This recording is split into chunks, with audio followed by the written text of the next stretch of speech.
नमस्ते दोस्तों। किसी ने एक बड़ी प्यारी सी बात कही है कि भगवान ने हमें आंखें दी हैं दुनिया देखने के लिए, लेकिन वो खुद बंद आँखों से दिखाई देते हैं।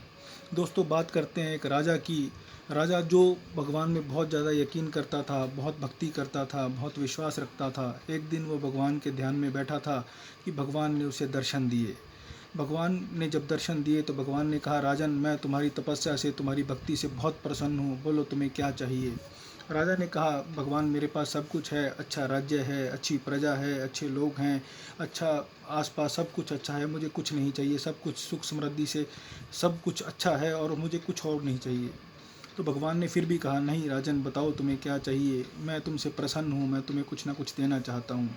राजा ने कहा, भगवान, मेरी तो एक ही इच्छा है कि जैसे आपने मुझे दर्शन दिए हैं, मेरी प्रजा को भी दर्शन दे दीजिए। भगवान ने कहा, राजन, ये तो मुश्किल है, ये संभव नहीं है, तुम कुछ और मांग लो।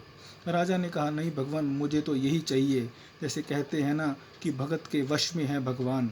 तो भगवान ने उनकी बात को नहीं टाला और बोला, ठीक है, आपके महल के सामने जो पहाड़ है, मैं उसके ऊपर कल तुम्हारी सारी प्रजा को दर्शन दूंगा। तुम सारी प्रजा को लेकर उस पहाड़ पे आ जाना, फिर मैं आपको वहाँ दर्शन दूंगा। राजा ने पूरे गांव में ढिंडोरा पिटवा दिया, पूरे शहर में ढिंडोरा पिटवा दिया कि कल हम सब भगवान के दर्शन करने चलेंगे, तो सुबह आप महल के सामने इकट्ठा हो जाएं। हर घर में जाकर ये संदेश पहुंचाया गया ताकि कोई रह ना जाए भगवान के दर्शन करने से। सारी भीड़ इकट्ठा हो गई। अगली सुबह लोग इकट्ठा हो गए कि उठकर भगवान के दर्शन के लिए जाना है।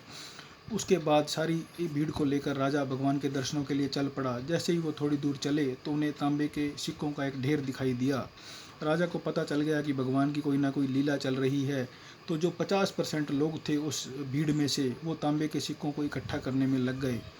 राजा फिर थोड़ी दूर आगे चलता रहा, लोग चलते रहे। जो 50% बचे थे, थोड़ी दूर चलने पे उन्हें चांदी के सिक्कों का ढेर दिखाई दिया।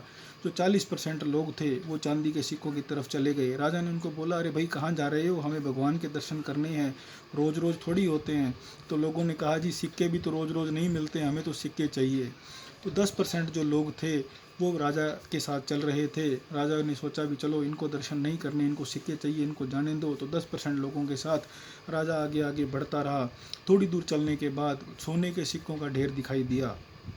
तो जो बाकी 10% लोग थे वो भी उन सोने के सिक्कों की तरफ चले गए। राजा ने उनको भी रोकने की कोशिश की, अरे भाई चलो, भगवान के दर्शन करने जा रहे हैं, बड़ी मुश्किल से दर्शन होते हैं, तुम इन सिक्कों की तरफ मत जाओ। तो लोगों ने कहा, नहीं, हमें तो सिक्के चाहिए, भगवान के तो फिर दर्शन कर लेंगे। तो राजा और रानी दो ही लोग बचे थे दर्शनों के लिए।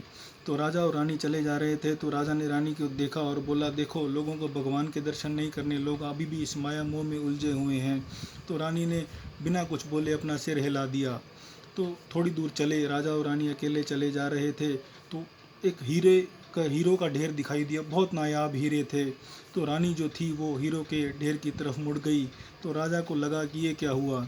राजा सोच रहा था कि अब तो कुछ नहीं हो सकता, मैं अकेला ही हूँ। तो वो अकेला ही चल रहा था, बड़े विरक्त भाव से चल रहा था कि किसी को भगवान के दर्शन नहीं करने, सब माया मोह में उलझे हुए हैं। आखिरकार वो पहाड़ पे पहुँच गया जहाँ भगवान दर्शनों के लिए खड़े थे। भगवान ने बोला, राजन, आ गए तुम? हाँ जी भगवान, आ गया। कहाँ है तुम्हारी प्रजा, तुम्हारे प्रियजन जिनको तुम मेरे दर्शन कराना चाहते थे?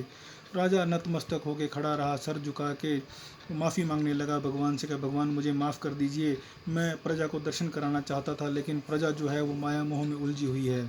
तो भगवान ने राजा से कहा कि राजन, मेरे दर्शन वही कर सकता है जो वास्तव में मेरे दर्शन करना चाहता है, जो वास्तव में मुझे पाना चाहता है। तो वही मुझे पा सकता है जो वास्तव में मेरे करीब आना चाहता है। तो लोग जो माया मोह में उलझे हुए हैं, इन उलझनों में उलझे हुए हैं, वो मुझे नहीं पा सकते। दोस्तों, इसीलिए कहा जाता है कि भगवान भी उसी को मिलते हैं जो सच्चे मन से, श्रद्धा से भगवान की भक्ति करता है और माया मोह से दूर रहता है।